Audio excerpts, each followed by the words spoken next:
And so he was also involved somewhat in biofuels. He was just recently in Rio de Janeiro for the biofuels coalition, and the governors actually paid for that trip for him to go down there. But I think that's going to be part of his legacy, according to what I just read earlier from the earlier Des Moines article, Des Moines Register article, and then from this article that renewable energy will be his legacy. I know that I did ask that question.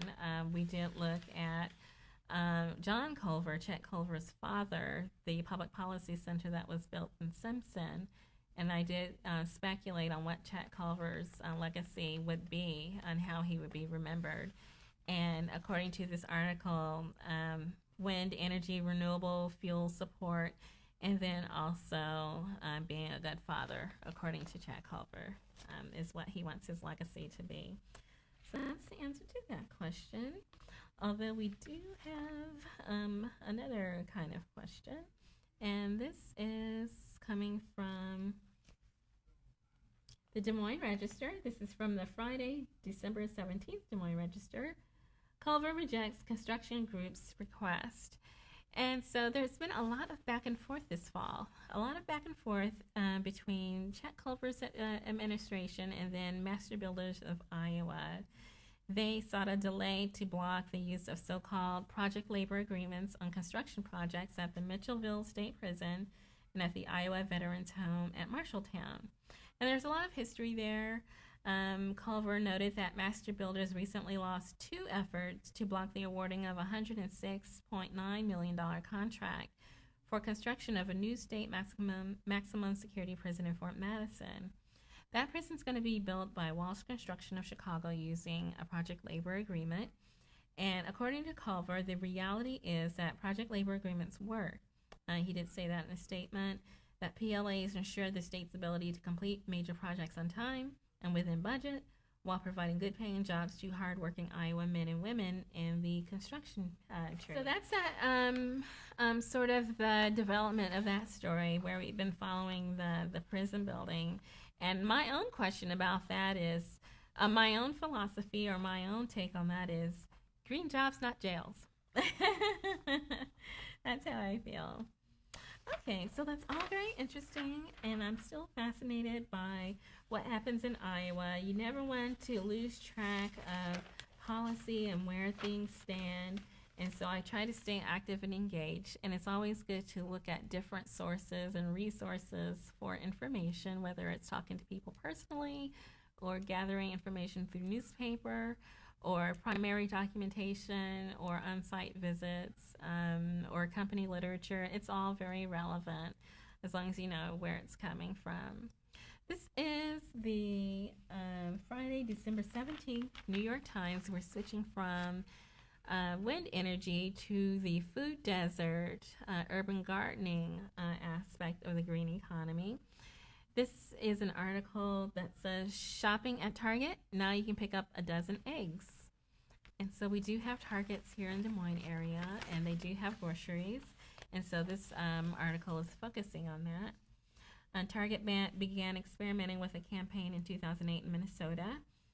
The campaign continued in 2010 with large-scale marketing efforts in Chicago, Washington, Tampa, and Denver. And so the slogan in Chicago is to fill with fresh. The Chicago campaign included a food truck parked on Michigan Avenue, giving away gift bags of groceries and recipes that visitors could make with the ingredients in the bag. In front of the truck, which was decorated to look like an enormous shopping bag filled with larger-than-life bananas, broccoli, spears, and tomatoes, Giada De Laurenti, the celebrity chef, gave live cooking demonstrations and handed out signed copies of her book. And so that's a strong push by Target, traditionally known for housewares and clothing, to also include fresh food. And then, Walmart has done the same, and Walgreens has done the same. There's fresh food in those stores, too, at varying levels of prices. Walmart's pretty affordable. Target, Walgreens a little bit pricey.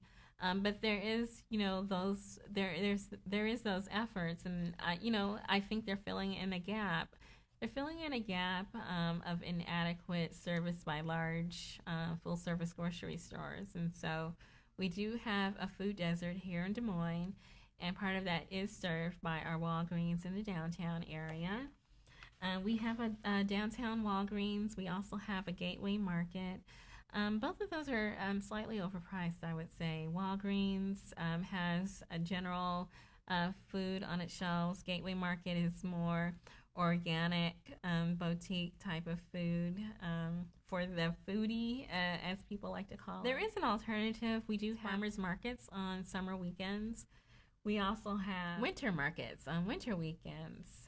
We also have Burger King down there too, and then some bars and restaurants. And so that brings me to another question that someone else asked, and this was a question for Bill Stowe that we did not get a chance to get to, but I did follow up on. And they asked, is it possible to turn city-owned vacant lots into urban gardens? I suppose part of the reason that question was asked was to actually beautify the area and then maybe also put that area to work, providing food for the urban gardens in the center of the city. According to Bill, those lots can fall under a garden lease with the city. He recommends Parks and Recreation, and that's 2A34500. I didn't have a chance to follow up on that myself. I'll try to remember next week. But in the meantime, that's something that we can all take interest in. This next article is going to focus on jobs. And so this is from the USA Today. And this is about Obama. Obama meets with CEOs to talk about jobs. President urges them to invest in job creation. We do want that. We want jobs. We want to work. We want to pay taxes. We want to strengthen the economy. But again, like I said earlier, there's so many different ways to look at the same issue. We have the side, a little triangle going on. We have one side of that triangle is business. The other side of that triangle is labor. And then the third side of that triangle is government. And they all must work together in order to push our economy forward. The article goes on to say, at a meeting across Pennsylvania Avenue from the White House, 20 corporate leaders told President Obama that more consumer demand and less burdensome government regulations still are needed before businesses can create millions of new jobs and reduce the 9.8% jobless rate. And so that's businesses' take on the whole economic issue, where we do have profits happening, but not so much job creation. Let's see. General Electric to Google applauded two moves that the administration has made since what Obama has called a shellacking for Democrats at the polls November 2nd. The compromise tax cuts package nearing passage in Congress and the free trade agreement nearly completed with South Korea that could boost U.S. exports by $11 billion per year. Still missing from that discussion was any commitment by the business leaders to launch new hiring initiatives while demand remains weak and the economic future remains uncertain. And so it's some kind of weird circle that we're going through where these businesses want consumers to spend more, to stimulate the economy, to create growth so that they can expand, so they can hire. And I think from the consumer side, it can be said we would spend more if we had more, like if we had a job and a sufficient amount of money to pay down our debt. So it's just around and around in a circle. A new survey by human resources consultants Towers Watson, which used to be Towers Perrin, shows that 25% of North American companies have reduced staff and will continue to do so as a way to cut costs. An additional 8% of firms say they have not cut staff but plan to do so. And the managing director of Towers Watson said one major element continues to hold back many firms from hiring, and that's fear of an unstable future. However, General Electric is making effort. They're deploying its cash in a way. General Electric is deploying its cash in ways to boost U.S. jobs in manufacturing, as well as reward shareholders, said company spokeswoman Ann Eisel. Last week, GE said it would invest $50 million in a joint venture to build high-speed rail systems a move that may create 250 new jobs in the U.S. and preserve 3,500 more.